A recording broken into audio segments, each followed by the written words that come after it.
You wake up in Chicago at the Ohio House Motel, feeling a bit sluggish, which is weird because you went to bed early last night and didn't drink anything. You get a corned beef hash at the attached Snyder's Deli and drive to Cicero, where you have the greatest hot dog on Route 66. Henry's opened in 1950 by Bill Henry, who sold hot dogs out of his truck. The health department's loss was our gain, and today people come from far and wide to suck down that special meat sauce. Best hot dog I've ever had. Dude, best hot dog I've ever had. Awesome. You head to Berwyn and see some friends from England. I should mention this is October. It would be weird if it were in the middle of July. While there, you see the world's largest laundromat. You go inside and realize, yeah, it's a laundromat. More impressive are the murals all over Berwyn, like this awesome retro sci-fi one. This is where we meet our first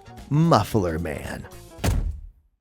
Created in 1962 by Bob Pruitt, these giants were built by International Fiberglass in Venice, California, and were often used to drum up interest in roadside businesses that included everything from restaurants to, yes, muffler shops. Even though the company went out of business in 1976, 4 original muffler men remain on Route 66, surviving after being repurposed multiple times for various businesses. Other variations remain, including the Golden Driller in Tulsa, Oklahoma, the Second Amendment Cowboy in Amarillo, Texas, and this guy, the Muffler Man with a chicken wing in Berwyn. We'll come back to them later. You hit up a toy and train store, thinking about the innocence of childhood and your failed dreams of being a train conductor. Jason was a good boy, so you get him a Hot Wheel and travel to McCook, where you stop at the Chicken Basket, a Route 66 staple since 1946. The spot used to employ ice skaters on the roof to draw attention. Today, its fried chicken speaks for itself. So, of course, you get a beer. You make a couple of new friends, give away some t-shirts, and head to Elwood, the unofficial home of the 1980 classic Blues Brothers. Not only were many scenes filmed here, including the iconic car chase, but Dan Aykroyd's character is actually named after the town. Speaking of the not ready for primetime players, you can find them on top of the Rich and Creamy in Joliet, which has been serving the soft stuff since 1977.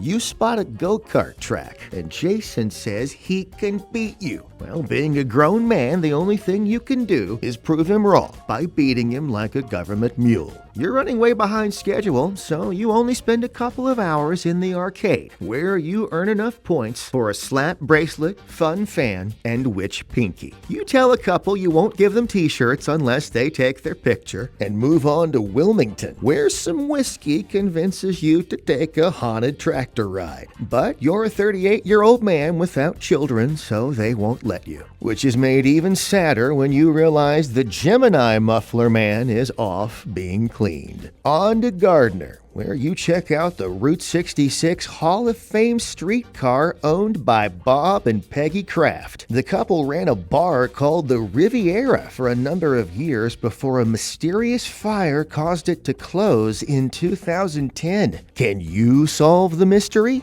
I mean, they're both dead, so it probably wouldn't matter.